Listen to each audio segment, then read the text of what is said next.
is Deb Wilson, and I am with NYMTC here, and we are thrilled to have you all here for our annual meeting for the MAP Forum.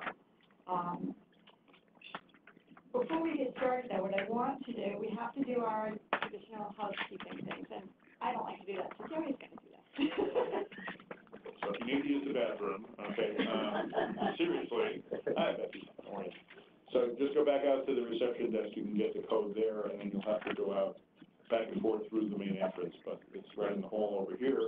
If there's an emergency, which sometimes happens in the NYMTC world, you would go out through the doors we just all came into, out through the second door, and then you make an immediate left through that door and out into the hallway. Stairway C is halfway down the hallway on your left. So just follow us. We'll be taking everybody out. Well, as I said, welcome all to the annual meeting of the Metropolitan Area Planning Forum.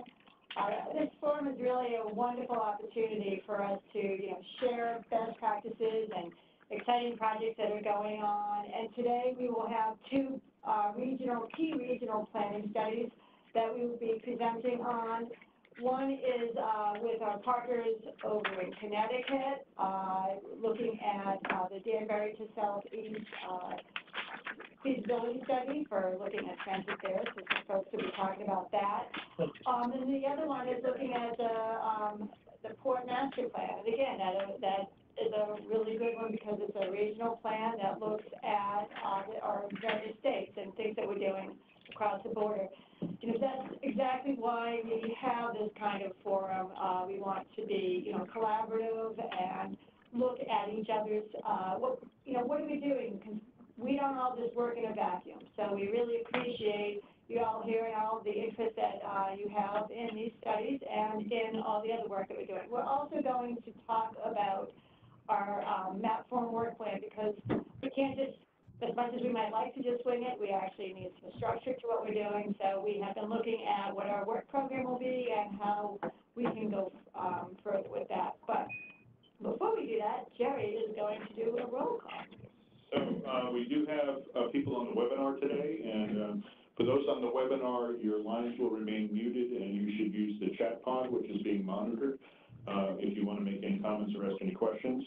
We do have two members of the MAP Forum on the webinar for South Central Regional Council Governments in Connecticut. Carl Mento and his staff are on the webinar. And for the Western Connecticut, for the RiverCog, yes, Western Connecticut Council of Governments, which is RiverCog, Robert Harriman is on the webinar.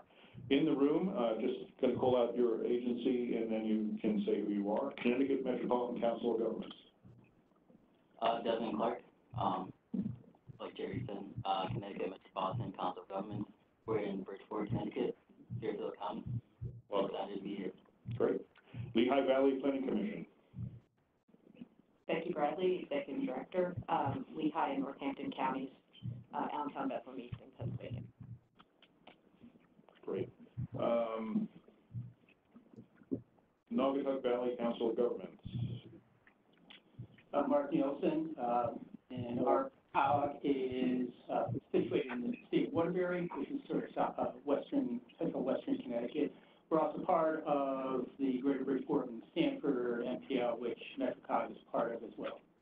Great, and I screwed this up completely. So the Lower Connecticut River Valley Council of Governments is Robert Harriman. He's on the webinar. Western Connecticut Council of Governments. I'm Nicole Sullivan from Westcott. Great. Something called the New York Metropolitan Transportation Council. I guess we have more than one person here from that. So. North Jersey Transportation Planning Authority. Mary Mean, Executive Director, and we cover the 13 counties in the northern part of New Jersey, as well as the cities of Newark and Jersey City. Thank you. Welcome. And the Orange County Transportation Council.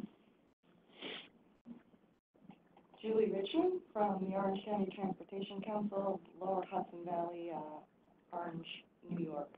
Great. Well, thank you all for being here, and those on the webinar. It's a pretty big region that the MAP Forum covers, so we appreciate everyone's willingness to travel here and elsewhere when we have meetings. Usually the annual meetings are held, we trade off between here and Newark and the NYMTC offices for the annual meetings, and then we have a spring meeting in Connecticut, which we'll be talking about at the end of the agenda. So let's move on to the next agenda item, and Deb and I are going to go back and forth on these. Regional planning activities. First, we're going to hear about the Southeast New York to Danbury, Connecticut link feasibility/planning study. First of all, Putnam County Planning Commissioner Sandra Fusco couldn't be with us. She's on the webinar, but Vinny Tamania is here from Putnam County, so he'll be speaking to Putnam County. But before you do, Vinny, Danbury Mayor Mark Boughton is on the webinar, and hopefully we'll be able to get his image up, and he'll be able to open the discussion of this important study. Fidel? Here we go. Good morning, Mayor Boughton. Good morning, everybody. How are we doing? I think everybody looks pretty good, actually.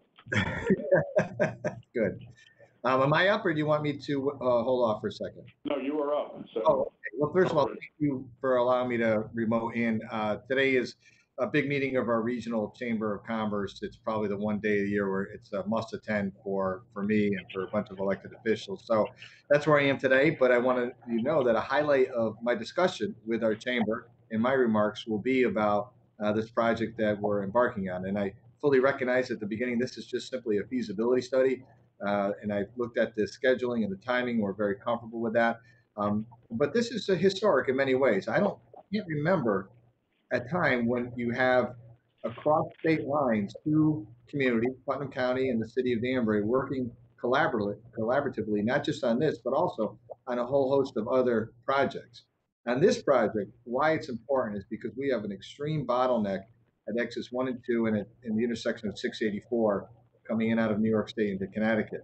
70% of those people that are in that bottleneck are commuters into White Plains and into New York City. So to the extent that we can get people out of the car and onto a train, even a connected train going from Danbury to Southeast, that means there'll be less load and less pressure on that particular choke point that we have on the 84 corridor. I will tell you that our state DOT is very supportive of this. Many of you know Commissioner Giletti. I've spoken to him about this. He's very excited about this. Our local legislative delegation is supportive. We have local political support lined up as well. I want to thank Sandra Fusco for all the hard work she's done on this from Putnam County. And of course, we know that nothing happens unless Mary Ellen Odell says, let's do this. So we just love her here in Danbury. She's been a strong strategic partner. We've got a host of other things that we're working on with them that we think will benefit economically the two communities. And it's just both of these areas are so linked. It's pretty incredible. About 50% of the people that shop in Danbury or come to Danbury for work live in Eastern New York. And about 50% of the people that go to Eastern New York live in Danbury or the greater Danbury area. So it's really a symbiotic relationship. And I'm just excited that we're embarking on something that I don't think has ever been done. I think it's going to make people scratch their heads, but I think we'll figure it out. Thank you, Mayor. It is very unique, and the fact the partnership between you and Mary Ellen is tremendous in terms of looking across regional boundaries, state boundaries, planning area boundaries. So we're happy that we're able to fund this study. Mary Ellen Odell is a member of the NYMTC Council and worked with Mayor Boughton and others to develop this, and then brought it to the NYMTC Council. And we were able to fund it, so that's great. I think at this point, Vinny Tamania from Putnam County is going to go through a quick PowerPoint to give you more information about this very unique study. So thank you again for your time this morning, Mayor Boughton. Thank you so much, everybody. And we have staff that are there. Antonia Arduola and Roger Palanzo are there in case anybody has further questions or needs follow-up or gives us homework to do. Great. Thank you so much. Thanks. Vinny, well, Fidel, can we bring up PowerPoint? First, I want to thank you, Gerry, and thank you, Deb. And it's a pleasure to be before the board. We're very excited about this as well. As you can tell by the mayor and county executive, and I know Sandra's worked very hard on this. And, you know, it takes more than just what we talk about when we do our planning within our counties. Putnam County is relatively small, and yet we're part of the biggest NYMTC region, is one of the biggest in the nation, right? Second anyway. And when we were talking about things, we were talking about, you know, we have to look beyond our borders. It takes more than a village. It takes a region. And so if you take a look at it, that fits perfectly with coming together to shape the region's future, your 2018 theme in your annual report. And that's why I'm grateful that we are here to give this presentation today. I'm going to introduce the Southeast New York to Danbury, Connecticut Link Feasibility Planning Study, that's a mouthful, and the collaborative efforts that we have. And it's all about this collaboration and the great relationship that you see between our county executive, Mary Ellen Odell, and the mayor of Danbury, Mayor Boughton. So the collaborative efforts are, of course, Putnam County, the MTA and Metro North Railroad, who are key advisors to this study, and NYMTC, of course, and thank you to NYMTC for the hard work and also the great technical assistance that we get all the time from the folks here at NYMTC. And the Putnam. The city of Danbury, of course, and the Western Connecticut Council of Governments, WestCOG, thank you again. The study will look to the area of potential and future growth markets for transportation expansion and growth and future modes of transportation to be considered within the region. The purpose of the study includes determine financial feasibility, determine operational feasibility, study the need to restore passenger service between Danbury and Southeast, fully define the impact area, develop a conceptual service plan, and study future travel markets. The impetus for the study is to analyze the regional railroad mobility demand, taking into account the following. And the benefits, of course, to Putnam County, Southeast New York, Danbury, Metro North Railroad, and MTA. And, on the way down, Roger, Antonio, and Dan, we were talking a little bit about the importance of this, because this is quality of life. This is people's lives and time and reliability, and how every minute really matters when you're looking at those things. But it's also the opportunity for economic development and growth, investment in the infrastructure, all of those things that are really necessary to keep us competitive in the region. We're going to, in the study, we're going to do an analysis, and we're going to consider capital expenditure avoidance, consider operating expenditure avoidance, relief of current travel demands, as you heard the mayor say, on Route 84 and 684, congestion management and air quality improvement. So there's even a benefit to the environment, which is really important. Benefits to riders and maximization of public transit services, quality of life improvements for the entire region, and improvement to regional public mobility. The study is anticipated to, among other things, assess the mobility market demand, to search for the regional demand, to test public buy-in to a new transit concept, help educate the public and bring the public along, identify the demand and its stakeholders, create awareness of a new transportation service, allow for public feedback and participation, and contribute to operations and development of the surveys. The RFP process is to begin in January 2020, right around the corner. We'll search for the consulting firm to develop a feasibility and planning study. And we're going to do that by engaging a technical advisory group and study steering committee, develop and implement a study outreach program, define the study area and assess existing conditions, identify conceptual service plans, forecast travel markets for restored service in the rail corridor, and assessing the feasibility of restoring service in the rail corridor.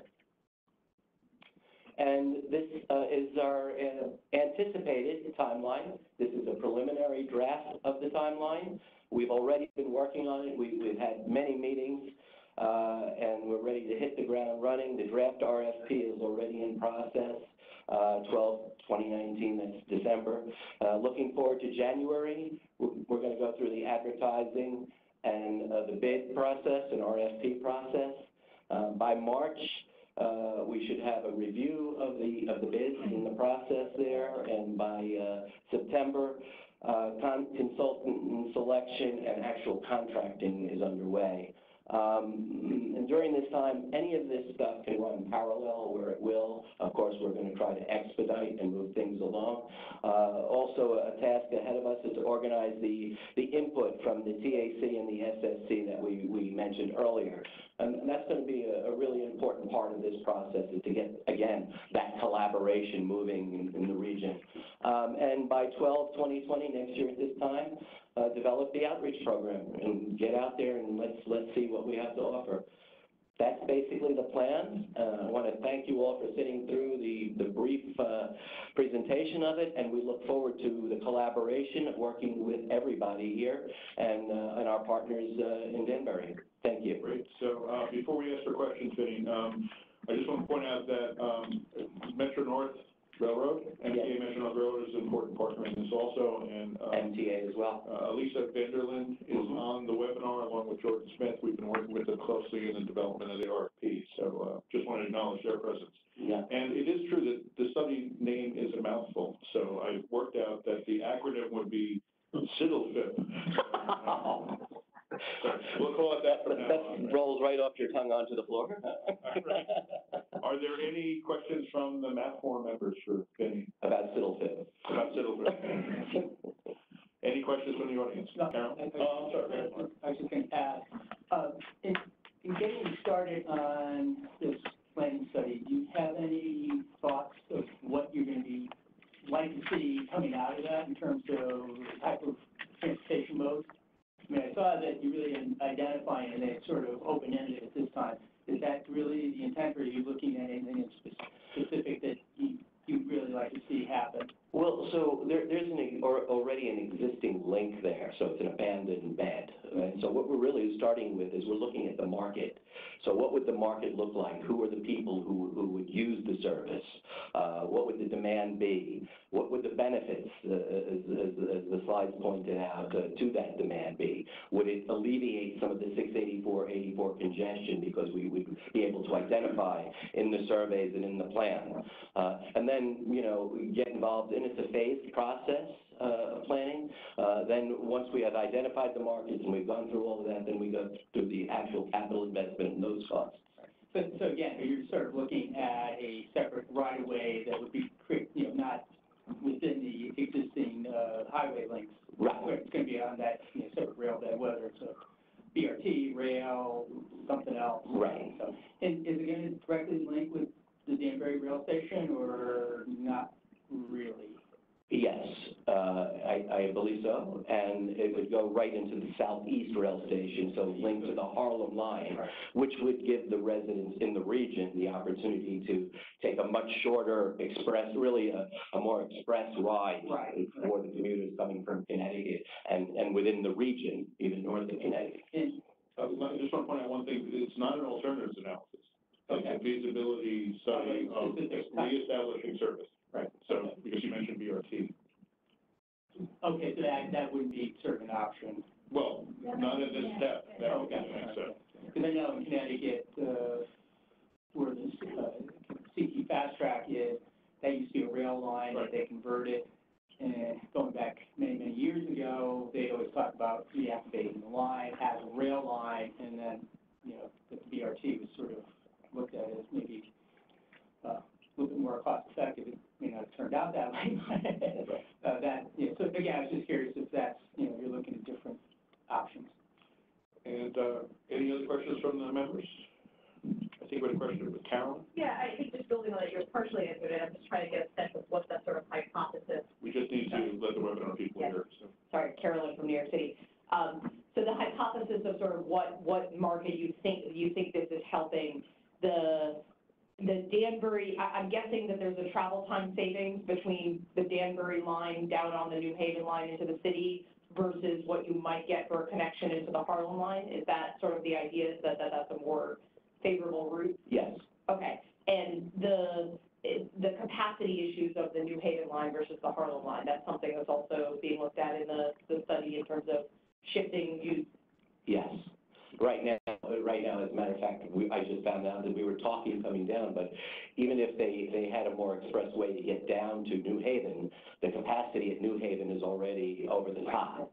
So this would kind of switch things to the Harlem line and quicker too. So there'd be a time savings too, we believe, as we go out. The Danbury line is a single track line, and travel times to New York City from Danbury Station are over 2 hours, I believe, by schedule. So what's the travel time to Southeast now? An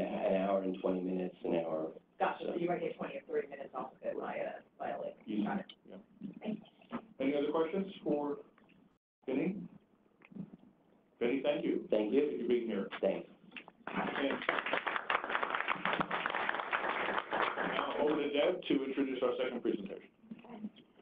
Well, I just want to thank you again, because I think that this is a really good model of, you have a question that you need answered, you bring your partners together, and you don't constrain yourself by state boundaries, or by mode, you just kind of say, how are we going to answer this question? Because when I first met you a couple of years ago, that was a question that was brought to me, I said, can we look at this? And it's nice to see that Putnam County and Danbury, Connecticut have worked together to really flesh out what is the question we're trying to answer, so that we can see, does it make sense? Let's go forward. So thank you. We look forward to getting continued updates on this, and we wish you luck.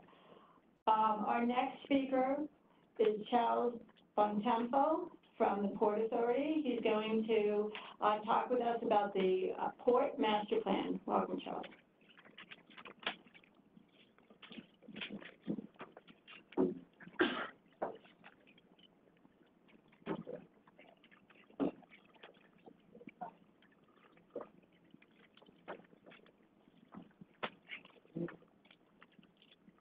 Good morning, everyone.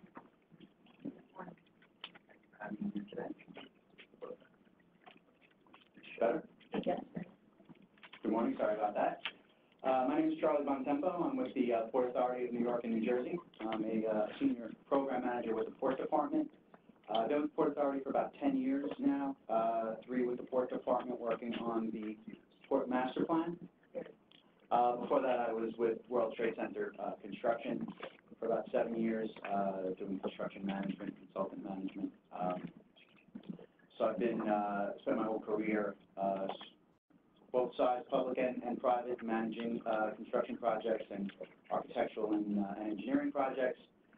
This was my first maritime project in my career and with Port Authority, so it focuses a lot on the land side evaluation and future of the Port of New York and New Jersey, so this was a new venture for me.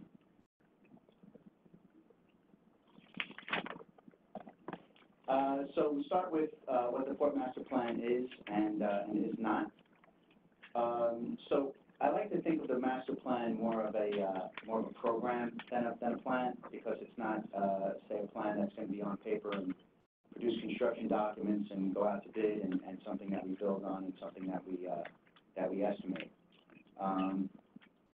So it's a framework, just as the slide says. It provides a potential options for future growth and land use over a 30-year period. And in the framework, there are near and long strategies and decisions. The plan is actually broken into 2 15-year phases, so it's a 30-year outlook for Master Plan 2050. It's a 30-year outlook that was split into 2 15-year periods. It's consistent, so it ensures future development is consistent with the goals and the policies of the Port Authority. So we are a bi-state agency.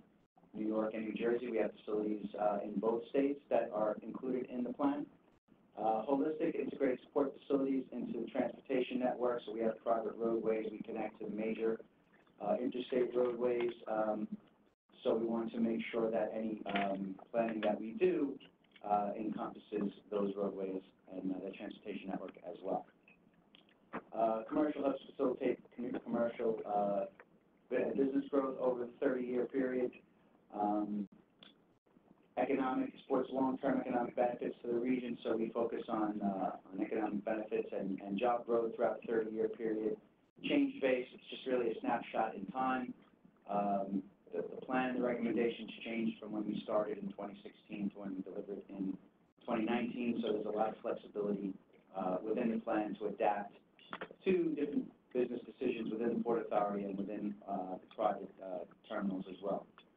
We're just really a landlord port. We don't operate the facilities, so we're the landlord. A lot of the facilities are either owned by us or leased by us from different cities. So we don't do the actual operations. We have terminal operators and tenants that do all of the operations within the port facilities. It's not definitive, it's not final, so it can change. And with implementation, like I said earlier, will require design permits, outreach, and future authorization as we see the plan move forward.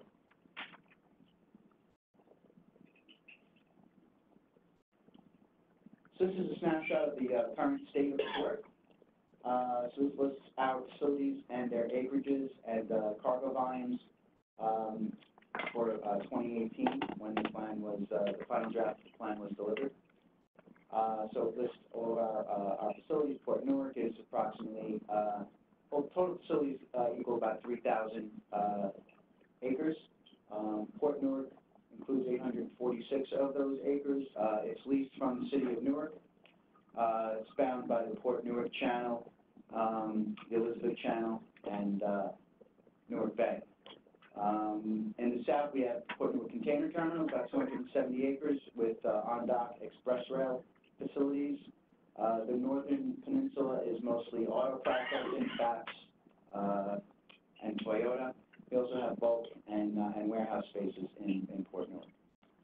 Elizabeth Port Authority Marine Terminal, about 1,100 acres. It's owned by Port Authority.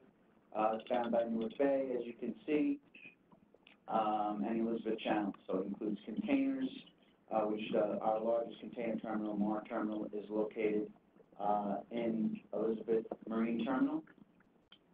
APM terminals to the south of that, and they share an express rail on-dock rail connection as well. Howland Hook Marine Terminal in Staten Island, that's owned by the PA, partially leased from New York City. The terminal operator there is Global Container Terminal New York. They have about 155 acres, and then the other two parcels to the east are parcels B and C. It's the old Ivory Soap Factory. So that is not in use at the moment, and I'll be speaking about some potential uses that that the plan recommends at that facility.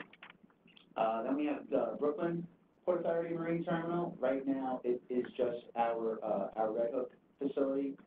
So Piers 1 through 6 are owned by the city of New York. Piers 7 through 12 are the Brooklyn Port Authority Marine Terminal. So Piers 7, 8, and 11 are warehousing, maintenance, trucking, some vessel berthing, office spaces, and some metal recycling. Piers 9A, 9B, and 10 are current terminal operator Red Hook Container Terminal. Piers 11 and 12 are owned by New York City EDC, and Pier 12 is the cruise terminal, Brooklyn Cruise Terminal. And Red Hook Container Terminal also operates South Brooklyn Marine Terminal, which was part of our study. It's not a Port Authority facility. It's owned by New York City EDC, but we have been partnering with them on potential development operations at the Red Hook facility. So this lists our cargo volumes for 2018 when the plan was, the final draft of the plan was delivered. So what drives the port cargo is containers, 7.2 million containers. That's a 20-foot equivalent, 8 by 8 by 20. The typical boxes that you see are 40, so that's 2 TEUs. Rail is measured in lifts, so about 645,000 lifts in 2018.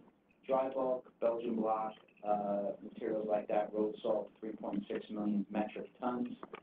Autos from our auto processing facilities, 573 units, and about 856,000 cruise passengers at the Brooklyn Cruise Terminal. So this is an overview of the outreach of the port. So it serves the Port of New York and New Jersey. Includes many other facilities other than the Port Authority facilities, and the port serves as an economic engine for the nation's largest metropolitan area. So the district is about a 25-mile radius from the Statue of Liberty.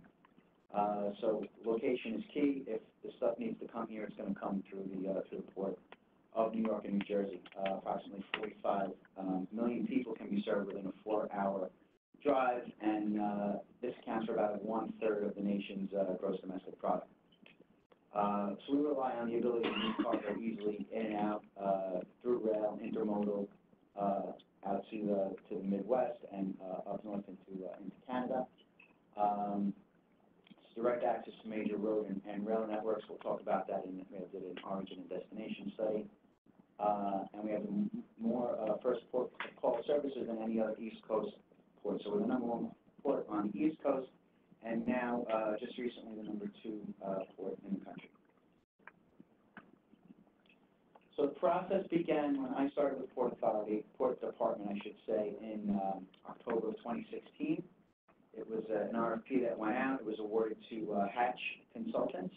They were formerly a joint venture with Hatch McDonald, but now it's just Hatch. So when the contract was awarded, it started with just collecting and gathering information. We have a very vast library of data and information that we shared with the consultant on all of our existing facilities and previous plans and studies that were done. That started the workshops to collect all of the data and set the goals and the vision for the plan. Starting in the third quarter of 2017, we started to do a market analysis, which analyzed trends, defined the market area, made comparisons and projections for the life of the plan over a 30-year period. We did land use and a capacity assessment that established the potential capacities over the 30-year period for the marine side and the land side. And throughout the whole process, it was continuous stakeholder outreach. We presented here before, we presented to all of our planning partners over a period of time early on in the program, and then the plan was developed, draft was delivered, and then we went out for an even more extensive stakeholder engagement earlier this year. So a long list of options were then presented, which from doing a benefit cost analysis and identifying the criteria and what the weights of the criteria was, we developed a short list of options which were then built into the plan and then reviewed internally by the Port Authority, and we had Port Department steering committee with partners from our other groups within the agency. So the cost-benefit analysis then determined what the recommendations were. The recommendations were put forward to us, and we went back out, like I said earlier, for another round of stakeholder engagement, presented that to all of our stakeholders and partners and tenants, and then the final plan was written, final review was done, and the plan was published publicly in July of this year. So it is on the Port Authority and Port Department website. If you'd like to access it, I will give you some contact information at the end of the presentation. There is a PDF of the plan. There's some additional origin and destination study information there, and there's also, which I'll speak about in a moment, a GIS, Geographical Information Systems presentation. It's called a story map. Sort of a cool way to go through a PDF.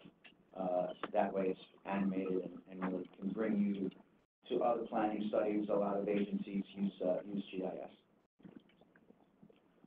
So this is the first half of the presentation just talks about the plan and how the plan was developed. So this is the vision that was created from the initial internal workshops to create a flexible roadmap to develop a competitive, financially successful port which maximizes regional jobs and economic impacts and minimizes environmental effects. And these are the cornerstones of how we accomplish that vision. We propose to be sustainable and resilient, which we are and we continue to be, leading by example, driving down emissions. We have a number of different programs to do that, getting trucks off the road, continue to be an economic generator, generate jobs, which is a big piece of the plan. With all of the new trades that are coming in, platform for partnership with all the communities. There's a big stakeholder engagement outreach with the communities and planning partners, customers, operators, shippers, and potential investors that are looking to invest in the port for future expansion. Shaping future growth, so accommodating the needs of the shippers. You know, ships are getting bigger. Volumes are increasing, so we have to look to the future of how we're going to accommodate that. Rationalize the land uses, sort of best practices. That's what Hatch is known for. And creating what we call precincts for consolidating containers and autos and bulk, so that it's a more efficient operation. And state-of-the-art technology is constantly changing. We'll touch upon that in a moment as well. This is an outline outline of stakeholder engagement and outreach, so over 45 total presentations, 50 planning workshops, and over 400 stakeholders were engaged. Those stakeholders include all the elected officials in both New York and New Jersey, and the planning agencies, this being one of them, commercial and real estate property management groups, technology leaders, academic institutions that are in the Port District, environmental justice groups and host communities had a big influence and a big input into the plan. All of our current tenants were interviewed several times. Around terminal operators were a big part of the development of the plan. All the federal and local agencies, we work with a number of them, most particularly now the Army Corps of Engineers, which we'll speak about in a minute. Harbor pilots for navigation constraints in New York Harbor, all the labor associations and trucking and logistics companies have a big input into the plan as well.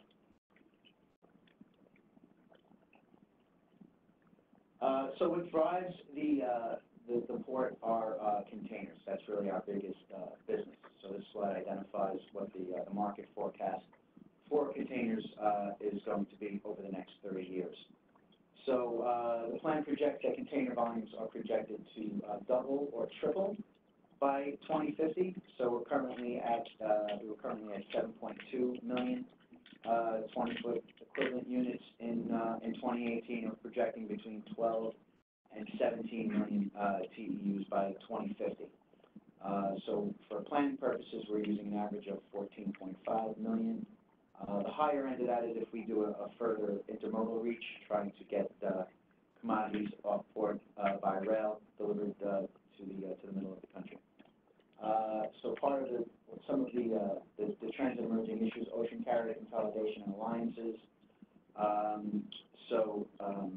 A lot of the shipping alliances have been merged and reduced, so the ship vessel sizes are increasing. For planning purposes, we use an 18,000 TEU vessel, which is probably the largest vessel that could fit under the recently raised Bayonne Bridge and also under the Verrazano Bridge. Use of real-time technology making and other technologies, so data capture, putting readers on trucks to track their movement in and out of the port so that we have better moves and better efficiency in the Port District. So we estimate, or the master plan estimates that about 130 to 160 additional acres of land may be required if we reach the projected increase in container volumes. So we're going to need to invest in rail and road infrastructure over the next 10 years of phase one of the plan so that we are ready for the next 30 years. Terminal operators are ready to invest as well. We'll touch upon that a little bit in a moment. So this outlines the timing and the sequencing the plan does for that increase in container volumes over the next 30 years. Next is autos. So auto volumes are remaining strong. They're measured in car equivalent units.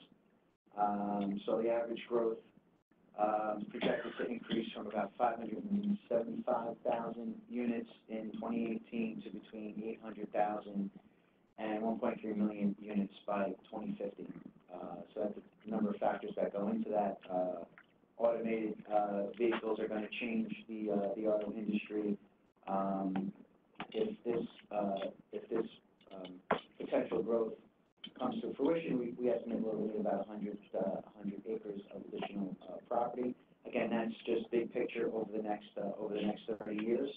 Autonomous vehicles are being produced in all of the Port Authority facilities as well as the Port Department and port facilities. Mostly just vans and shuttle buses. The container terminal equipment, electric equipment, is being monitored and promoted by the terminal operators themselves. So electric and hybrid vehicles are coming to the port now. That's going to require more power, more infrastructure. So we're looking at that in future studies as well. Next is bulk. Bulk is measured in metric tons, focuses on cement, road salt, and scrap being handled at the port facilities. There are other bulk facilities in the Port of New York, New Jersey, other than our port facilities, the Port Authority facilities. Bulk is projected to increase from 2.9 metric tons in 2018 to between 3.7 and 5.5 metric tons by 2050. So it's about a 1.2 to 2.4 increase in the forecast. So about 20 to between 20 and 100 acres could be possibly needed. Again, that's not all necessarily new property. It's just reallocating and creating precincts within the current footprints of the facilities. Offshore wind is a big driver that sort of came to the forefront at the end of the plan in 2018 and 2019. I'll talk about that a little bit in a moment. 3D printing is a big industry now, so all of the gas fracking that we're doing is creating all of these pellets that can be coming in, being imported to the port and then exported by rail throughout the middle of the country for 3D printing, which may change the amount of bulk that's coming in. Rather than finished products coming in containers, we may go back to more raw materials coming back in the bulk industry. Next is cruise. So cruise is measured in passengers. So we have the cruise facility in Bayonne, New Jersey, and also in Brooklyn at Cape Liberty. So cruise passengers are projected to increase from about 850 passengers in 2018 to 1.3 to 2.6 million by 2050. No additional land. We have plenty of land in Brooklyn, in Bayonne. Possibility, the potential for a second cruise berth is being looked at in Bayonne with the current cruise operator. Intermodal rail. So we have a network of 4 on or near dock rail facilities in Newark, Elizabeth, New Jersey, Halland Hook, and Port Jersey, in Bayonne and Jersey City. So intermodal rail is measured in lifts, not in units. So it's about 650,000 in 2018. And our express rail facility capacity for all of our facilities has a capacity of about 1.5 million lifts. So we have plenty of capacity. Now the business plan is to go after that intermodal share and raise it from, I think currently to 15% of our overall boxes go out via intermodal, 85% get trucked on the road, so we're looking to increase that intermodal share. We recently completed an intermodal express rail facility in Port Jersey. So that's been completed, and that's about 900 rail lifts in a year. So it's about 1.5 million less truck trips on the road. Although the facility is in New Jersey, most of the cargo that gets shipped into New Jersey gets trucked back into New York. Just this month, Express Rail handled a record, I think, 58,000 containers, which was an increase of about 1% over last year. Other emerging trends and issues, trucking and logistics. We did an origin destination study. This year, the last one was done in 2016. I'll get to that in a moment. So truck data capture puts readers on trucks and measures for us anywhere the first move in or out of the port. So those are connected vehicles or mobile devices. So we're promoting the infrastructure to increase that data truck capture throughout the port. Shared chassis pools and empty container depots, that's just for efficiency, locating the chassis pools within efficient locations within the port, so less truck moves, getting the boxes in and out. Autonomous trucking and platooning. Driver supply is always a driver in here. With automation, there's always a concern about driver supply. Intelligent transportation systems, I'm sure everyone is familiar with that. The Easy Pass readers, digitation of information streams, blockchain is a big part of the industry that's being looked at in the plan. As far as the infrastructure and terminals, the Kill-Van-Kull channel, which is between Bayonne and Staten Island, is a driver. It's sort of constrained at the moment, and I'll talk about that in a minute. The modal split, as I said, has the opportunity to increase, so getting more trucks off the road and onto rail. And all of our tenants and terminal operators want to invest in capacity, expanding their capacity to meet and support the future growth. So this is a snapshot of the port, and it's focused on our container capacity. So 100% of the boxes come in New York Bay under the Verrazano Bridge. 80 to 90% of them go through the Kill-Van-Kull, which is that channel between Bayonne and Staten Island. So because the vessels are getting bigger and there are more of them, the navigation constraints are changing, and it's a big issue, and there's less travel time allowed for the bigger ships passing one another. So it's a really imperative part of the study when that's going to meet, when that's going to exceed its current capacity. So right now we have a study going on with the Army Corps of Engineers to do another navigation study on the Kill-Van-Kull, as well as all of the parking spots and the docking along New York Harbor. So 85 to 90% of it goes through the Kill-Van-Kull, 75 to 80% in Elizabeth and Northport, and Elizabeth Port Authority Marine Terminal. Less than 10% to Allen Hook. We have a lot of capacity there, so there's business plan to increase the container operations there. That's Global Container Terminal, New York. Less than 10% go to Port Jersey in Bayonne and Jersey City. That's a big part of the plan, whether we're going to see our potential future growth east of the KVK, the Kill-Van-Kull, or west of the KVK. East of the KVK would require navigational restrictions to change and widening and deepening again. So we're in the process of determining that right now with the Army Corps. Potential for expansion in Port Jersey would eliminate having to expand the KVK, and then potential expansion from Red Container Terminal into South Brooklyn Container Terminal. So containers, again, are a driver in the plan, in the master plan. So this shows the current container capacity versus the forecast demand. That green line is the existing baseline capacity of our existing terminals. So all of the terminals combined, about 9 million TEUs with no changes in efficiency or operating hours or expansion, just where it is as is.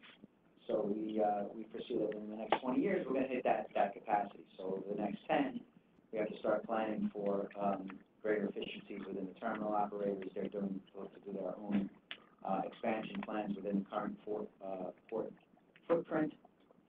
And the projection is, as I mentioned, between 12 and 17 million TEU. We're averaging 14.5 million TEU for purposes of the plan over a 30-year period.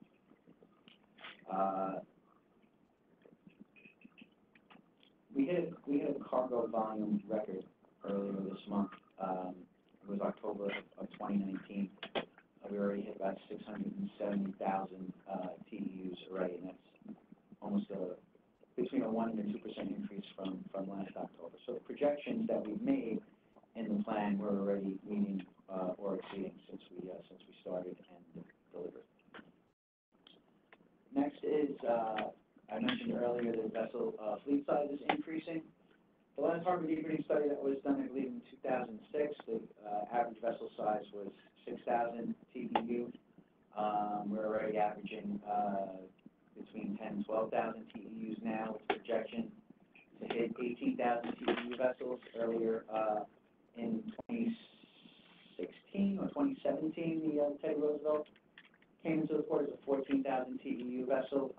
Earlier this month, another Neo-Panamax vessel, I believe it's the Theseus, arrived at Mar Terminal in Elizabeth, and that was, again, almost 15,000 TEUs on that vessel. So even the baseline of the projection when we started the plan, we're already exceeding that with the vessel sizes. So that really highlights the importance of the Army Corps study on the KVK channel to determine where the potential future growth will be.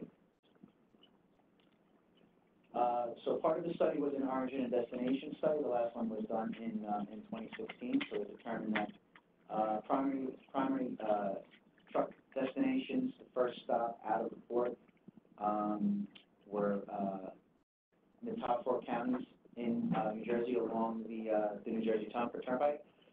So Hudson, Essex, Union, and Middlesex counties, that's up from about 20% in 2005.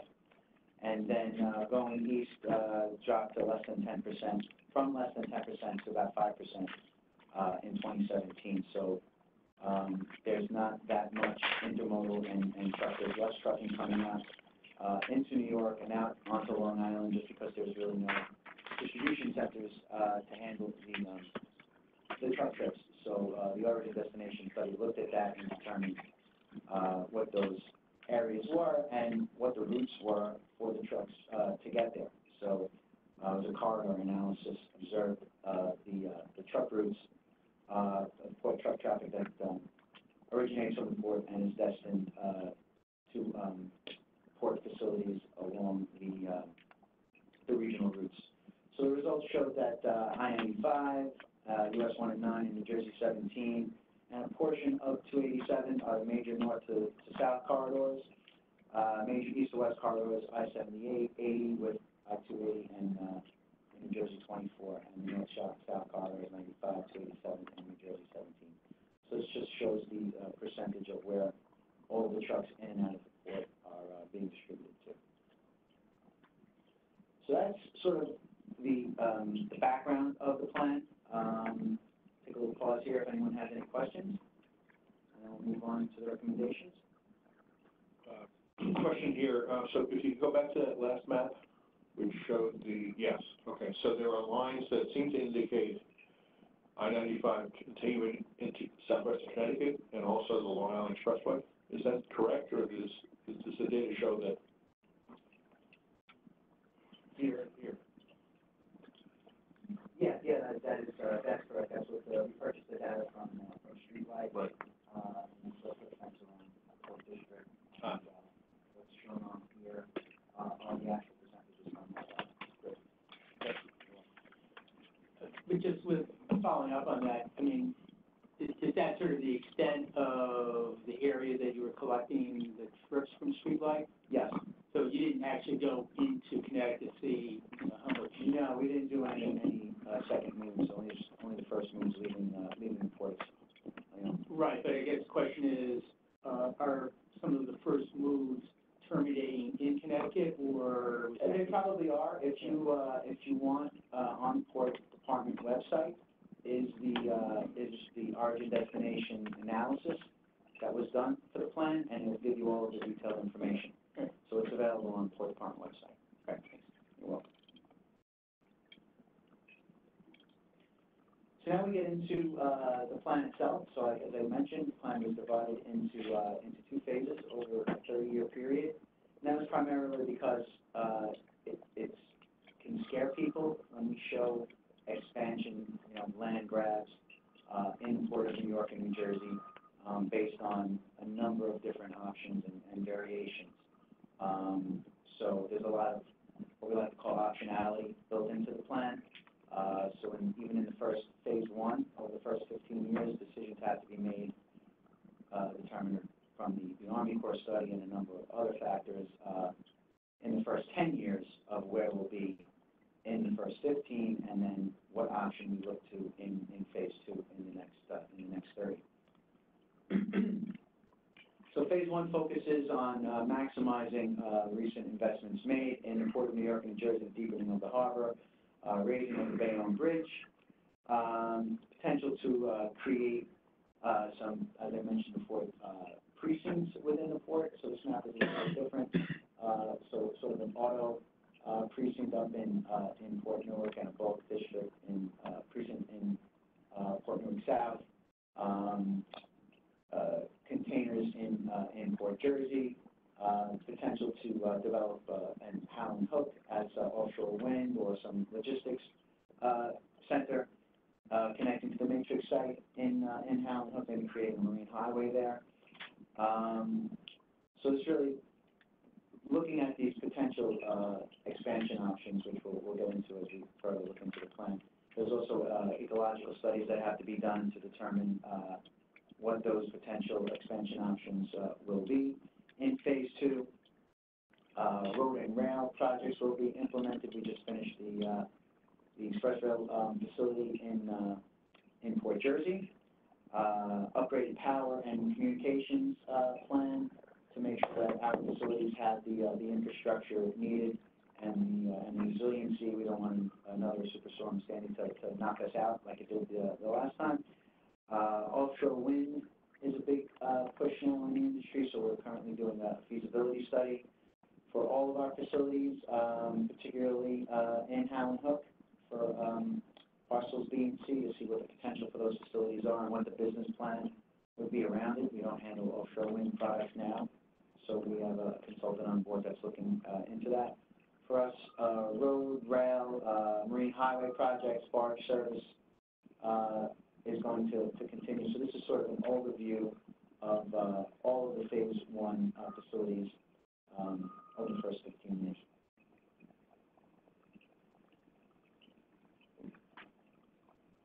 Sorry about that. So this highlights some of the phase 1 actions over the first 15 years port-wide, not specific to any facility. So it will be a decision point, again, that's driven by the Army Corps study that will lay the foundation for the future investments. All of the terminal operators want to expand and support the growth of the port. The green goals and policies driving down port-related impacts, we'll show a highlight of that in a minute. There's a lot of working groups and planning forums that are already established that we meet with regularly to discuss future projects and processes and lease negotiations and the terms of the leases so that we don't preclude any of the potential developments that were outlined in the plan. Scoping the New York and New Jersey waterways capacity study, that's the Army Corps study. South Brooklyn studies with New York EDC. Intermodal initiatives to see how we can increase our intermodal share. Stakeholder outreach procedure started with the master plan in 2016 and is ongoing throughout the implementation of the plan. Develop scope of work for Port Ivory. We mentioned offshore wind or potential logistics center. Port Jersey South, the southern peninsula of Port Jersey, the former Montby Peninsula, was recently sold to Lincoln Equities. There's development going on there now. There is a ferry terminal that's going in Bayonne that will be coming into Staten Island and into New York. Collaborative plan for the future, so there are big expansion options that we have to take the steps in phase 1 so that they have the potential to come to fruition in phase 2. And I mentioned increasing the intermodal share. I won't really go through the New Jersey facilities. This just highlights Port Newark and Elizabeth Port Authority Marine Terminal, so focuses on the road and rail handling, rail enabling projects, alternate power source program over time for resiliency throughout our facilities and working with the cities in New York and New Jersey, cities of Elizabeth and Newark here. This outlines how we're going to implement those steps over the first 15 years. I have a future study that we're already meeting with PSE&G at this facility for alternate power source, satellite communications and electrical platform, and working with the terminal operators, implementing roadway realignments to possibly have a port dedicated roadway network. So that's realignment of the streets, data capture, I mentioned, easy pass readers, GPS technology, chassis and container storage locations to better move boxes in and out of the port, improve connectivity with the major routes in and out of the port, and increase the intermodal share. And this is just a timeline for those steps over the next 5 years. Next is Port Jersey. Port Authority Marine Terminal in Bayonne and Jersey City. There's a ferry terminal that's coming from the city of Bayonne on our property. We lease a portion of that, so they'll be serviced on port facilities as well, and depending on the outcome of the Army Corps study, to look to a potential expansion in Port Jersey. So we recently completed the 14A interchange, and we're looking to enhance the separation of the port vehicles from the public roads. Support a potential expansion option. You see it's outlined there. If we can't increase the capacity in the KVK, this is a big potential opportunity for us here in Port Jersey. You see on the why it was sort of lightened, and the plan was developed in 2 phases. And look to acquire any potential land to make this potential expansion option come to life. This is the Hallam Hook facility for phase 1. So we have existing extra capacity in the Hallam Hook facility as far as containers go. So we're working with the terminal operators to increase the container volumes there. Potential to develop the Port Ivory site, which I'll show you here, as either a warehouse and logistics center, which is what was being looked at when we were first developing the plan. Now it's being looked at for offshore wind. So greater connectivity, marine highway, it's a heavy-duty corridor to possibly or potentially connect to the Matrix site, and increase the intermodal rail share there as well. So sort of have an integrated port connected with the marine highway, intermodal, containers, and warehouse and logistics. The parcels B, which is the northern waterside parcel, and parcel C, which is on here as warehouse and logistics, were put forth in earlier this month in the NYSERDA RFQ that was put forward. So we are the landowner of those properties. So we put that forward in the NYSERDA RFQ. If we get selected, then that phase 2 will be an RFP to determine what the use can possibly be. We have a consultant on board now that's looking at doing facility assessment, business analysis of how we can potentially use this site for offshore wind, whether it's manufacturing or laydown or logistics. You know, there's a lot of restrictions and requirements for offshore wind. The footings and the towers are very high; they can't fit under the bridges with the draft restrictions. So there's a very specific type of manufacturing and logistics that we can do, and these facilities, parcels B and C, have the potential for that.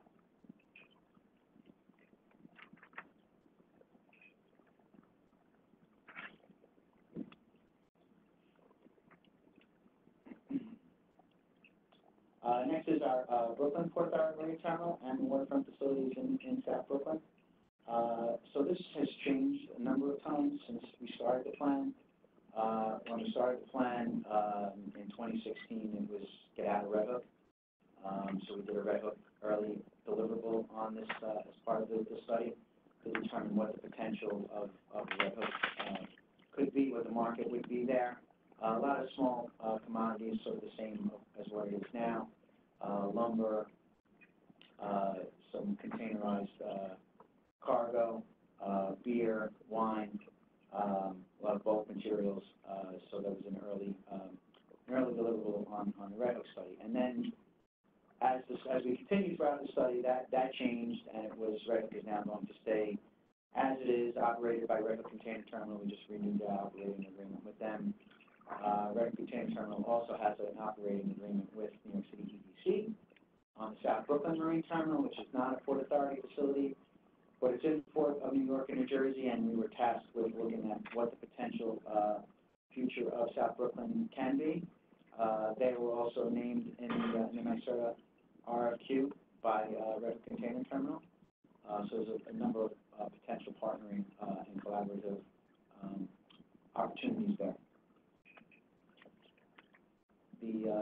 The timeline for that, so it's just an ongoing evaluation. We already have the market analysis over the next 30 years. There's a lot of options in it, but it's literally constantly changing. So depending on the timing, the stakeholders, we have stakeholders coming to us every day with offshore wind potential manufacturing opportunities. No one really knows what it is. Doesn't really exist here in the States. It's all based based on European models.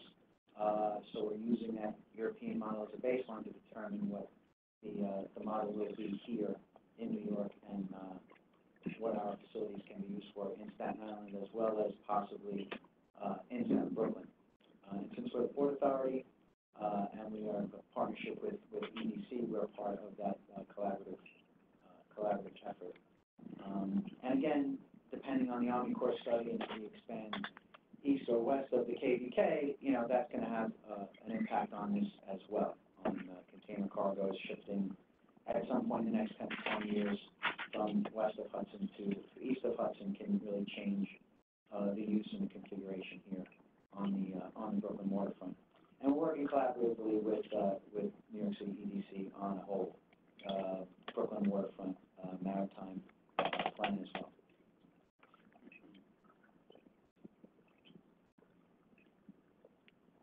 That's the timeline for Brooklyn next steps. So phase 1 was the first 15 years. Phase 2 is 15 to 30 years. So some of the decisions in the first 10 years of phase 1 will determine what we do in phase 2. So if we went forward with this as the master plan and showed all of these big dashed, hatched land grabs out in the Port of New York, New Jersey, it started to scare people, so we softened it and went with phase 1, and a lot of decisions and roadmaps and options that have to be made in order to get to these 3 potential development options.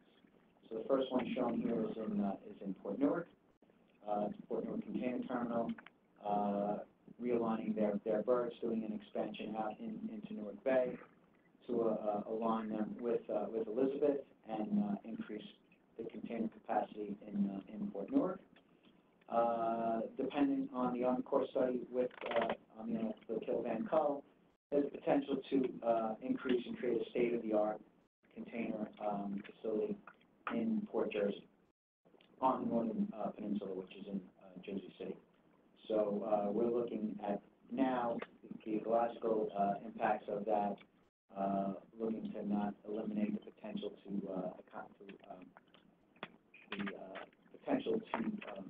purchase or get land that's available to us so that we have the land available to make this decision in the next 15 to 20 years. And then the potential in South Brooklyn to see what that could be. There's a cross-harbor freight tunnel EIS underway that's being done by the Port Department.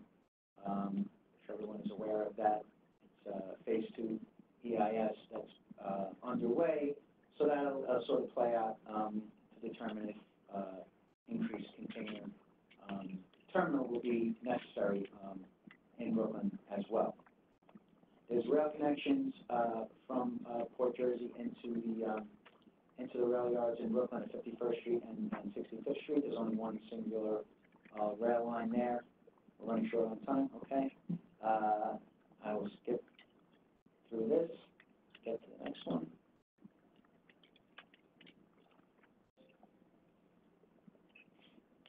So these are the results of those 5 cornerstones. So just to highlight some of the results: reduce greenhouse gases by 35% 2025, 80% by 2050, deploy alternative fuel vehicles, alternative energy sources have been harnessed. New construction includes all resiliency measures on the Bayonne Peninsula, from the Maki Peninsula. It's all being raised 7 feet on clean fill, increase the modal split. Potential for 80,000 new jobs created regionally throughout the port, $25 billion in incremental economic activity, 30 major new projects, workforce development, education opportunities are ongoing. We have a lot of community and educational programs currently. Platform for partnership, continuing community engagement, industry forums and summits, public access to the port. People drive by the port, they don't know what's there, give the community and the access to the port. Shape future growth. The whole purpose of the plan is to be proactive rather than reactive, so that we have a plan with a number of options built into it.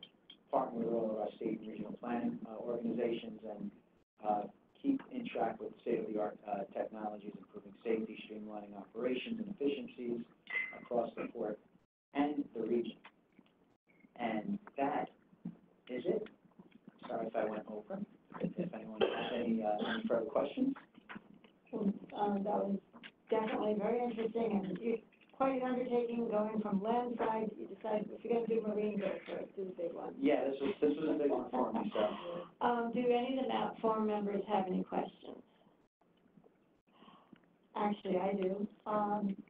So your stakeholder engagement, you had over 400 stakeholders that you engaged with, you said. Yeah. What would you say was your biggest success? What would you say worked the best to get them really engaged? Well, the biggest success was going to them before we, put forward anything. And they were in the mix right from the beginning, So we hired a consultant, and right away we kicked the consultant off, and we sent him out to meet with the terminal operators, the tenants. We started meeting with the communities right off the bat, told them this is what the plan is, this is what we're doing, this is the consultant, this is who the people are. We'll sit down. We want to have you involved in the process, not just in what we're recommending at the end. So they were really very receptive to that, be part of it. We had a great sub-consultant that kept track of all of that, and all of those recommendations were applicable, were built into the plan and taken into account in all of the options of the plan. And another thing that really struck me was the increase in cruise carriers there, and the potential, that could really kind of change something. It could have potential for maybe conflict with the container increase up, and also some community impacts, positive perhaps, or? Yeah, the cruise industry is changing, the ships are getting bigger as well. Yeah.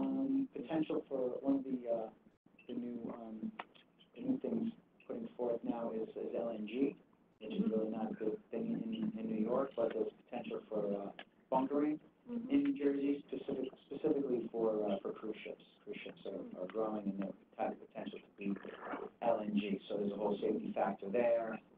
Feeding the ships from barges so that people aren't walking past LNG lines, things like that. But the cruise market is very successful right now. We have plenty of capacity to meet the demand. We're just now working with the cruise providers to get to the future capacity. Interesting. Any questions from the audience?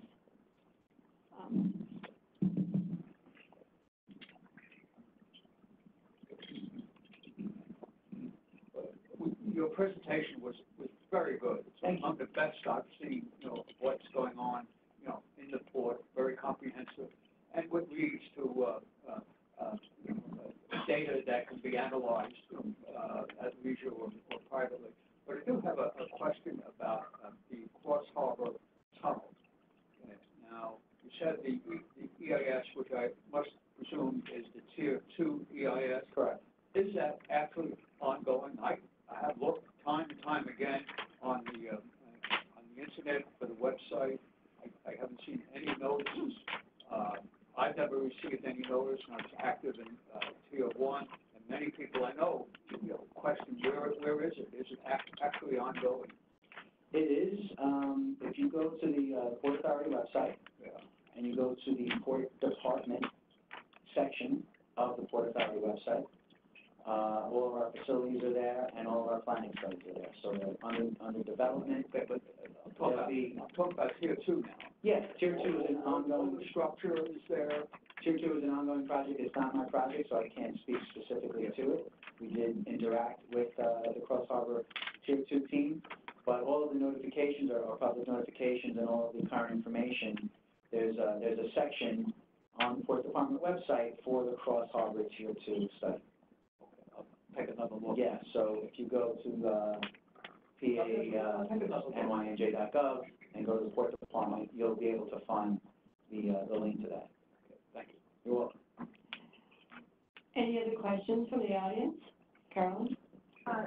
Thanks, Charlie. Great presentation. I think it's the first time I've seen it, so it's finally great statement. I know you didn't study what truck movements happen once they've left their first movement, but do you have a number of X? I think it's very relevant to everybody in that forum, of the increase in truck traffic that you anticipate in those first movements as a result of the scenarios that you built. Essentially what I'm saying is 12 to 17,000 TEUs translates into a certain amount of additional truck traffic that the region should be expecting based on the port expansion. Do you have a sense of what that is that will be hitting everybody's roads? Off the top of my head, I don't know what the increase in the number of trucks would be over the projected timeline. I could pull the information out of the origin destination study and share it with you. We did do a projection on those truck trips and how we can reduce it by increasing the intermodal share. Yeah.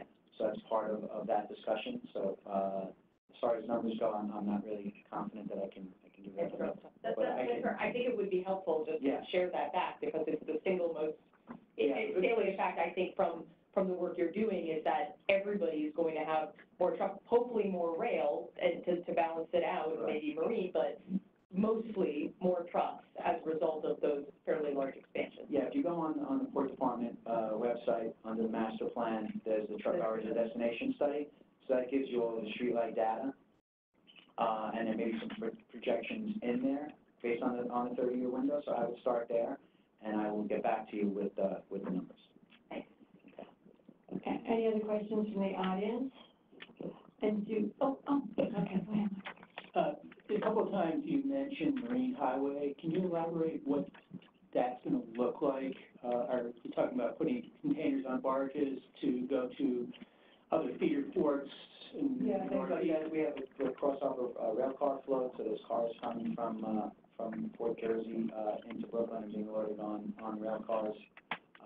Marine Highway, the potential to put, there's consolidated waste now on the Marine Highway currently, and then potential from the Brooklyn facility to ship beer and wine and lumber via barge, and even UPS trucks on a barge, on Marine Highway. Again, from Connecticut, we have 3 deepwater ports, and there's always been some talk that there could be, feeder barge service from the Port Authority in New York to bring barges to those ports for, then, putting them on trucks and then shipping them on their way to, Northeast. Was that included at all, or not to that detail, no. Right. Actually, on that point, there were actually some discussions in the late 90s between the Port Authority and the Bridgeport Port Authority.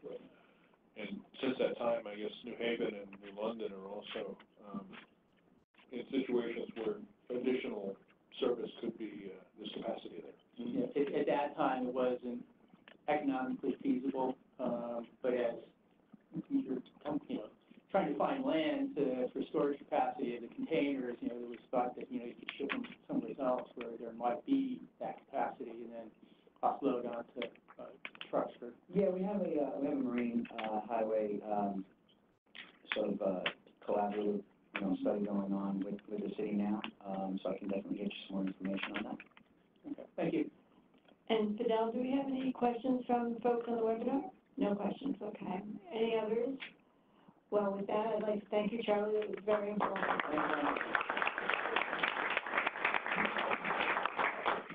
Now, we have reserved 15 minutes on the agenda for public participation. So if anyone from the public has any public comments, if you could, we ask that you do it in a brief time frame, but does anyone from the public have any comments that they'd like to make to the map form? Anyone? I don't know if I need that.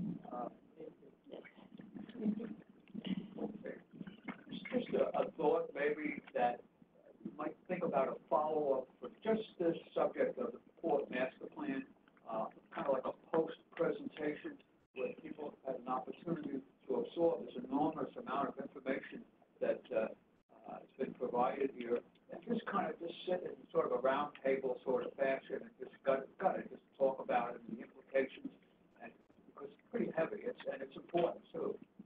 Just a suggestion. That's a good thought. We'll definitely consider that. I imagine Charlie would be open to that. Yes, I will pass on. Good, thank you. Any other public comments? Anything from folks on the webinar? No? Okay. With that, I'm going to hand it over to Gerry.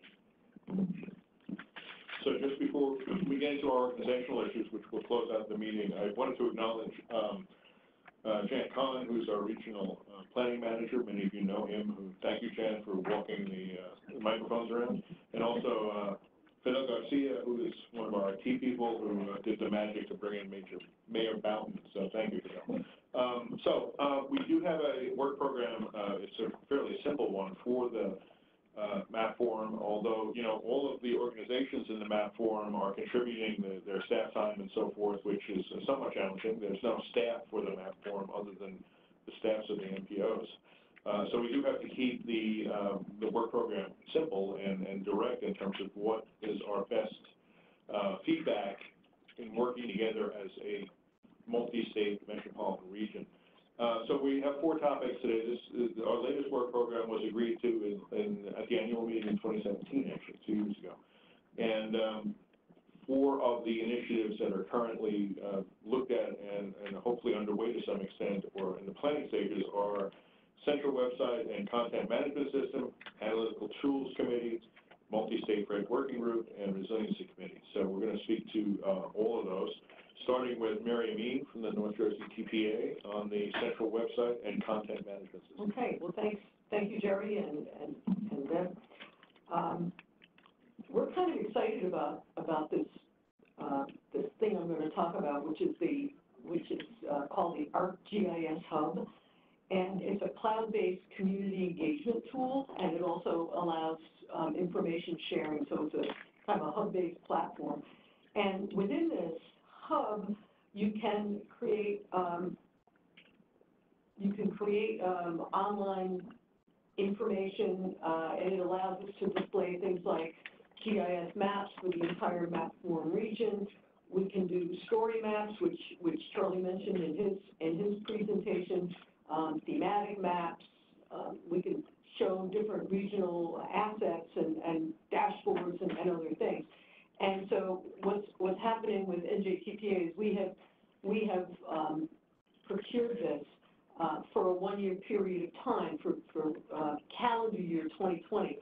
And obviously we're going to use it for some internal things. We're going to test it for a year. Since it's cloud-based, you know, everything's on subscription now.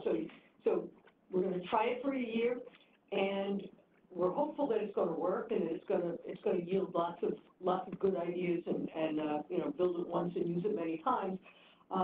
But during this first year, we're piloting some things, and internally we're looking at some project development stuff.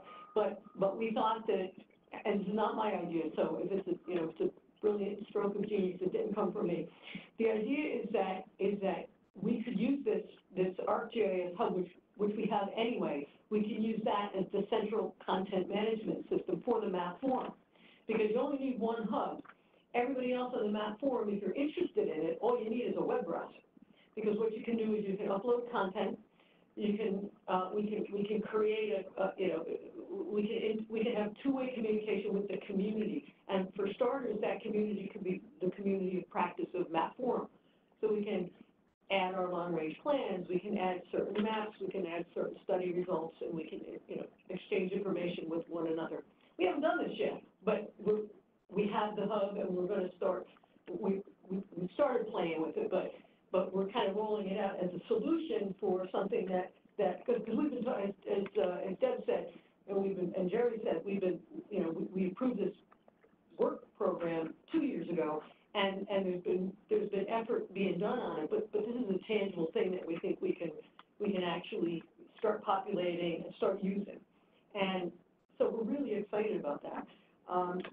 And again, in keeping with the voluntary nature of the map forum, nobody's required to put anything on there that they don't want to.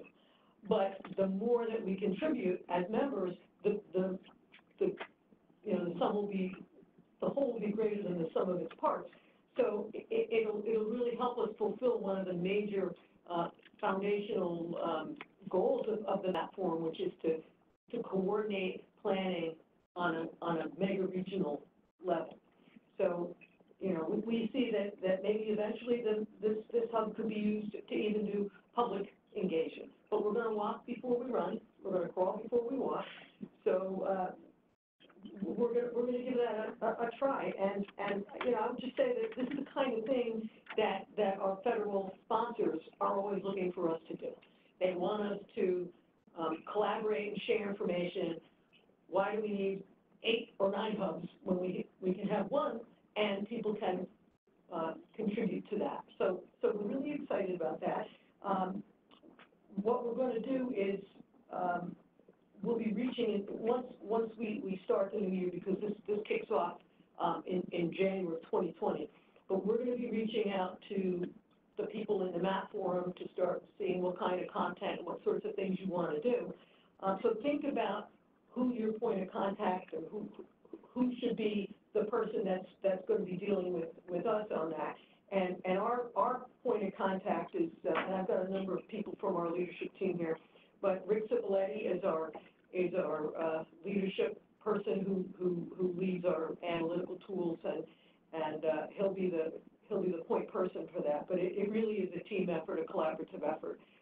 We've got Ann Strauss-Weeder here. We've got Jeff Perlman, our director of planning, Dave Barron, our deputy executive director, our chairman here, Chairman Strauss. So we're doing things in a very collaborative way here. We're very excited about this. So that's my report on the, I won't call it a central website anymore. I'll call it a content management system, because the hub is not, the ArcGIS hub is not a website. I can't necessarily tell you what the difference is, but it is not a website. It's more of a communication platform. So that's great. That's great. Thanks for, hopefully you know what the difference is. Yeah, he does. And one of the first things we might put on the hub would be the Port Master Plan. If they're so inclined, sure. So I think they have a web browser. That's very exciting, actually. And sort of as an adjunct to that is the Analytical Tools Committee is pulling together all the data and analysis from all the map forum members, and Deb Nelson can talk to that.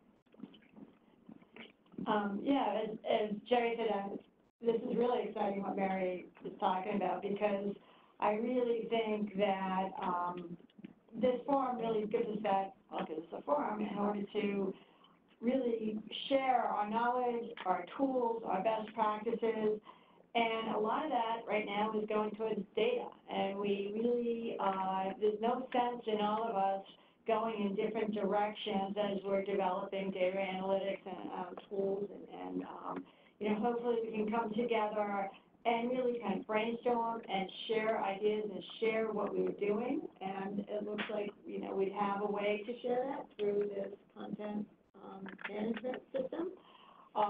And he doesn't know it yet, but Manesh Patel is in the back of the room.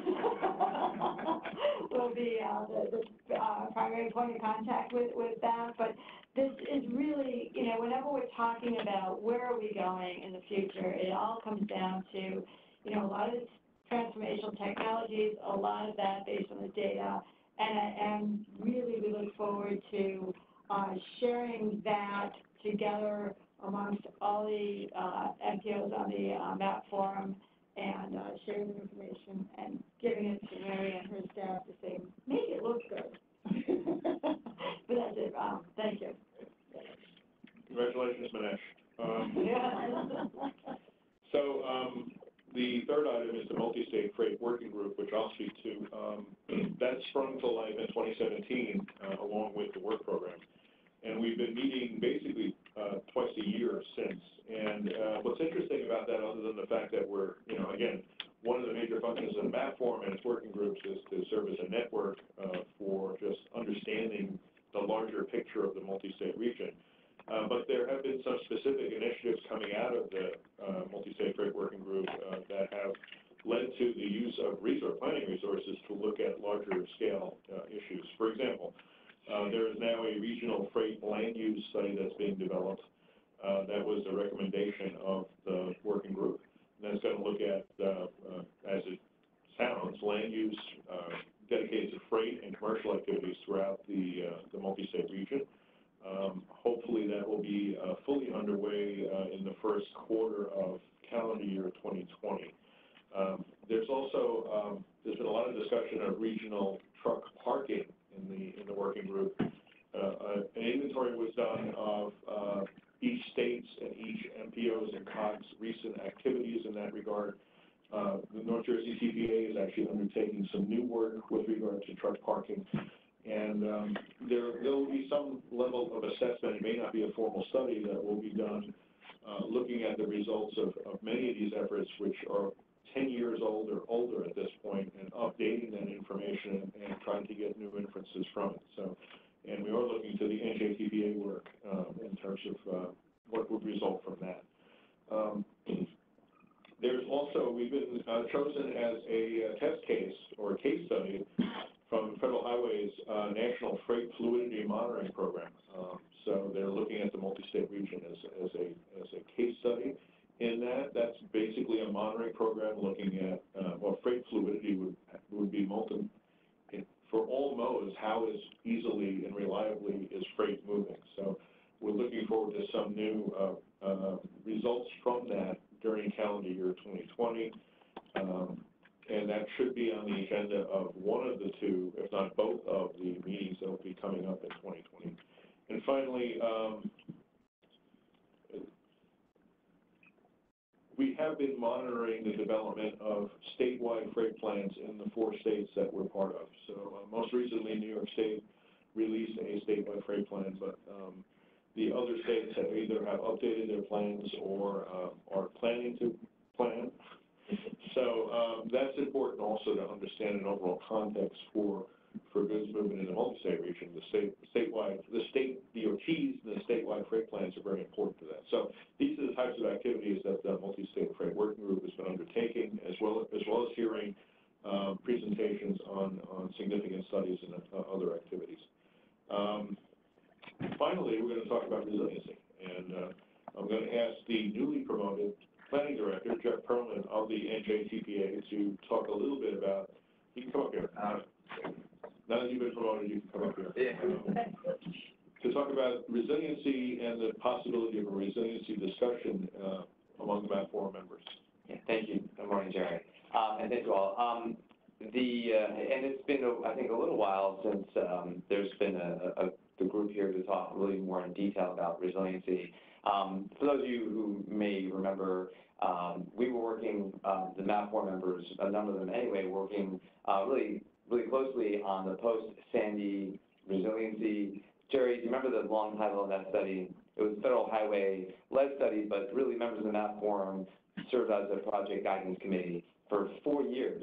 That went for 4 years, and we worked really closely together. And that ended, that study completed, products delivered to us again in 2017.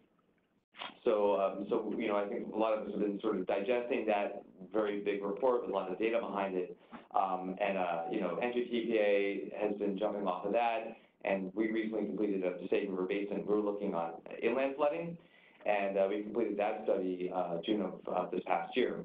The thought, I think the time now is right, you know, to sort of think and start discussing again what we can do together as MAP Forum. And I don't have sort of a list of the things we can do together, but really sort of maybe facilitating a conversation.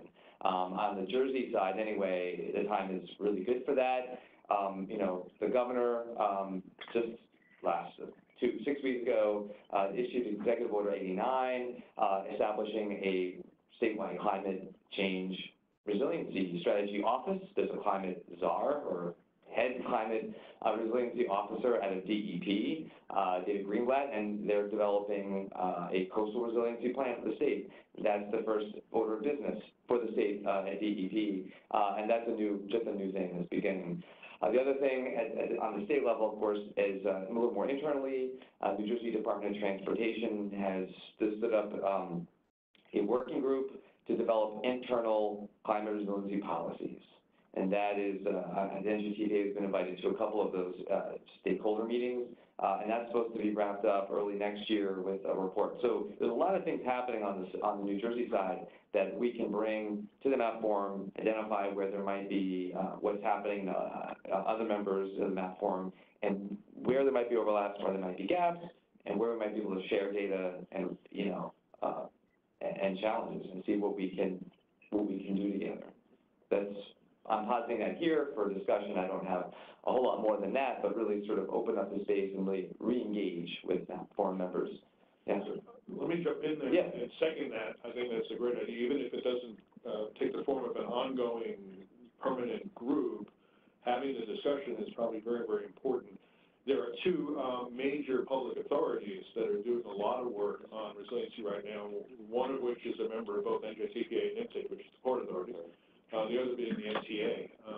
And the City of New York has done some very major work on resiliency, as has the State of New York as a result of Sandy. So I think for all those reasons, and it's not only transportation work, for all those reasons, I think it's a great idea to try to pull together more of a network discussion. Carolyn? Just also a note that the city is currently reviewing its comprehensive waterfront plan, which will require to do every 10 years. It'll be due the end of October 2020, I believe. And in fact, right now there's a lot of different public engagement work going on around that plan. Some of it is topic-based, so transportation is clearly one of them. Some of them are geographic-based, and we're actually participating in an event, I believe it's January 14th, but I can share the specifics with all of the interested parties at the Center for Architecture in the city, focused on the Hudson River. And I know like Caleb Stratton, for instance, from Hoboken is joining that event as well. So we are thinking about how that plan can engage in some of these issues. It's not a resiliency plan, it's a comprehensive waterfront plan, but I think it's also a right moment where we're thinking about long-term city policy on some of the shared areas. That's great. And I don't want to leave out another transit operator who happens to be in the room, New Jersey Transit, Gerry. You've certainly had a focus on resiliency since Sandy. A major focus of a number of high-profile projects. Sorry. Thank you. Yeah, we certainly at NJ2 do have a number of major projects underway in various states of development, as well as multiple small projects. You know, we have the historical fact of lots of our rail facilities, especially being built on relatively low-lying ground, whether that's Hoboken Rail Terminal or our Meadows Municipal Maintenance Complex. So the question of sea level rise in general is a big one. I'd also say one of the issues we see with resiliency really is extreme weather events. So heavy rain events, it's not just about another Sandy, but heavy rain events, extreme heat, all those things really take a toll on the infrastructure. So we're working in some cases with partners like Amtrak to address those issues. So given that, Jeff, I would suggest also that, the MTA, Port Authority, and New Jersey Transit be part of this as themselves, as opposed to MPO members. It's interesting the members that you mentioned, because all those members were part of the project guidance committee for the post-Sandy. And maybe the first starting point is to bring that group back together. Maybe to bring it back together, what's happened since the end of that study, because we haven't really met since the end of the 2017 study, and start to take stock of where we are. That would be great. And just like to point out, Orange County had a different experience, not with Sandy, but with earlier storms, when the inundation was big. And Connecticut, a different experience because there was something called Long Island that was in between them and Sandy, but still, you're also doing a lot of resiliency work. Would you be interested in participating? Yeah, definitely. My region is a little bit more off the coast, so we don't have the same kinds of issues, but we definitely would participate. We're starting a natural hazard mitigation effort probably early part of 2020, and I'd be more than willing to sort of expand that to see how we could sort of fit in some of the issues that this whole group would like to look at. I'd be remiss if the Western Front didn't speak up on this issue. We were the receiving area for a lot of freight and people associated with Hurricane Sandy. So, and that's driven our freight economy in major ways. So I'd love to be a part of that. I mean, now we just adopted our long-range transportation plan, combined two-county comprehensive plan, and we actually have a climate change resiliency investment pot of money now to address inland flooding and things related to extreme weather events. But also we need to talk about, I think, the flow of goods and people in the recent Department of Defense investment in the Lehigh Valley as a receiving area to things happening here. So for the next major evacuation, I have dibs on Becky's Basin. Connecticut Metro? And then in Bridgeport, the Metropolitan region, we actually just adopted our FEMA-approved regional hazard mitigation plan. And that identifies a number of things, you know, areas that are impacted by coastal flooding, critical infrastructure, you know, that again will be impacted by, you know, another superstorm like Sandy or Irene. And then, you know, certain strategies on how to mitigate and, you know, prevent, you know, those critical infrastructure neighborhoods from, you know, being affected. So we will certainly, you know, be able to contribute to great. something like that, yes. So, you know, although we don't, Ann? I'll wait for the mic. I follow directions. We'll get right back to you, Bill. Hold on a second. I just wanted to take the discussion at the table, but Ann, go ahead. So a couple of things. First of all, because Gerry mentioned truck parking. Right. And Becky mentioned kind of the regional nature of what happens in a disruptive event. And that's one of the elements that we're hoping to look at with truck parking as we move into 2021. Because if the Pennsylvania Turnpike shuts down, right, or the New Jersey Turnpike shuts down, those trucks who have to move off of the roads need a safe place to go, where there's heat, there's restrooms, and so forth. And any impact like that, a road closure affects surrounding locations. So the MAP forum is a perfect area to discuss it. So again, when we think about resiliency, we do have the hard infrastructure, but we also have that moving infrastructure. The other piece to bring into this is a lot of times when we talk about resiliency, we talk about business continuity, and a phrase I'm trying to get into effect, community continuity. Because after a major disruptive event, 60% of businesses in an area fail. 60%. What that does to an economic base is long range. So this is an opportunity for us to get in front of it, not in terms of just the infrastructure, but also from an economic base, what we can do. Great.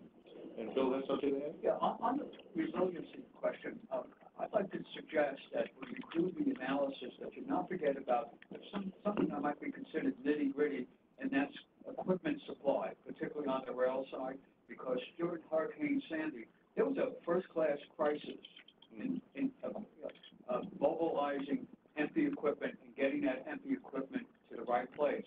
You know, and I suggest, I don't think he's here, he played a major role in that, and that's John Formosa at DOT. If it wasn't for his, in a sense, courage to stand up and talk to the SDP, I mean, the area would have not gotten, use of a large number of railroad cars that were needed to move, particularly debris at the time. So it sounds kind of nitty-gritty, but if you don't have the ability, to move that junk, you really get stuck or stuck in the mud. So that's great. So I can talk to you a little more. So I think that, we're not a formal organization that does resolutions, but I think that there's certainly an agreement at the table that we should try this. And you seem to be a key person in convening it, so thank you for that. But again, maybe we could just say that this is an ad hoc group to start, and if it has a life that beyond that, we'll keep it alive. But at least initially, it will simply be a single-purpose group. So. Okay. Okay with everyone? Yeah, could I have, there's one more. well, I have the microphone. Yeah. I'd like to go back to the multi-state, particularly the study that you engaged in for next year, and ask if you can, ask if, particularly the Class 1 railroads, like the CSX, that own the properties, and to kind of put a temporary moratorium on selling, property in particular, and maybe very quickly do a kind of a scan of the critical ones. And off the top of my head, I have to make a strong recommendation that a moratorium be put on the CSX yard at just north of Croton Harmon. It's 29-track card. I think it's actually larger than Oak Point Yard, and that would be a critical, loss, to rail freight development east of the Hudson, thinking in terms of the future. Well, it's interesting, Bill. That's one of the reasons, that idea, that concept is one of the reasons for the multi-state freight. Even while the land use study is study. going on, things, Right. can No, happen. things can That's change. why I'm suggesting the moratorium. And also, that NYMTC, I can't remember how many years ago now it was, 10 years, 15 years ago, Howie Mann, led a study, NYMTC, did a significant, first attempt to kind of list properties that were available at the time. Might be something that the group, probably much younger now, might want to take a look at it and see if any of it's still around and what might be useful, et cetera. That's great, and it's actually on our website still. It should be, yeah. It should be, yeah.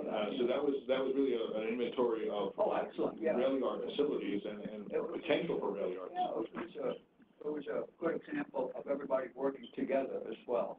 Great, thank you, Bill. All right. Now give back to the microphone. Okay.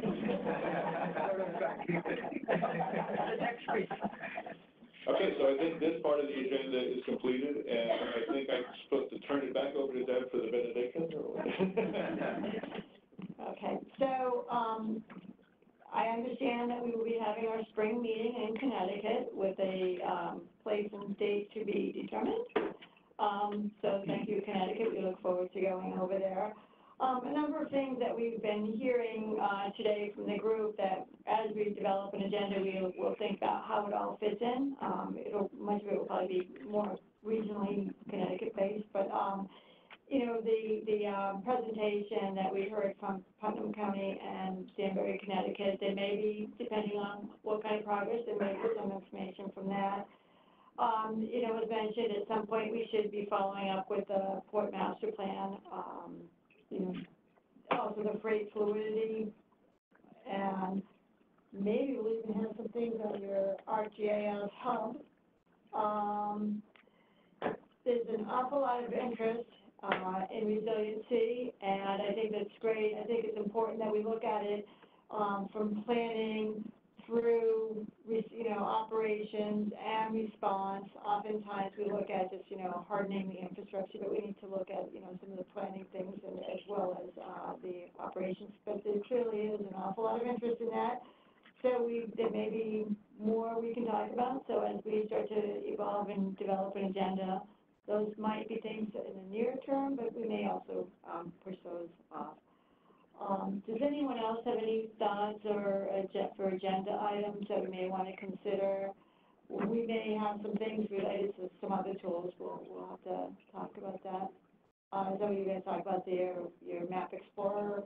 Yeah, and well, just relevant to the conversation we're having about the ArcGIS hub, the city has built a regional data exploration tool that we just had some updates to, that we know that there's a lot of people who are using and finding value in, but we also know that for every one person, there's probably 15 people who could be using it.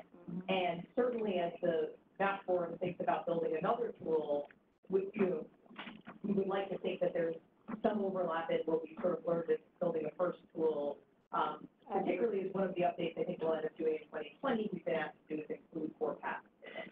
So we will take, right now it's using job data, census data, housing permits data for the 31 county region.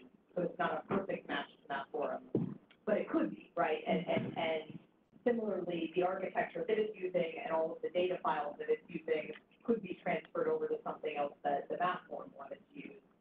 In fact, it's entirely built in open data, so it could be rebuilt in a Map Forum function pretty simply too. So the thing that we would certainly like to do is do a webinar to make sure that people in the Map Forum have access to it and know what's already out there being maintained, but also, to the extent that it's helpful to the additional projects, we want to make our data, resources available to the team working on that. That's great, Carol. Thanks so much. Yeah. Okay. Yeah, we'll follow up on that. And, we keep talking about some of the parking inventory that's going on. We talk parking inventory. What I think we're hearing now, and it's kind of exciting, is there's a lot of work going on.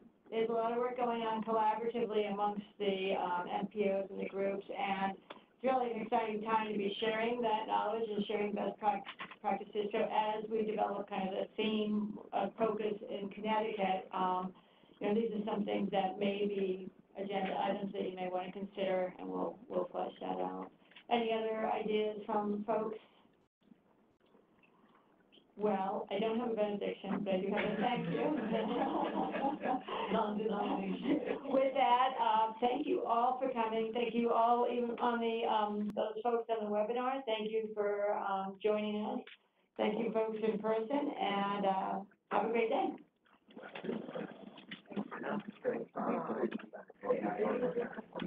Vice Chair.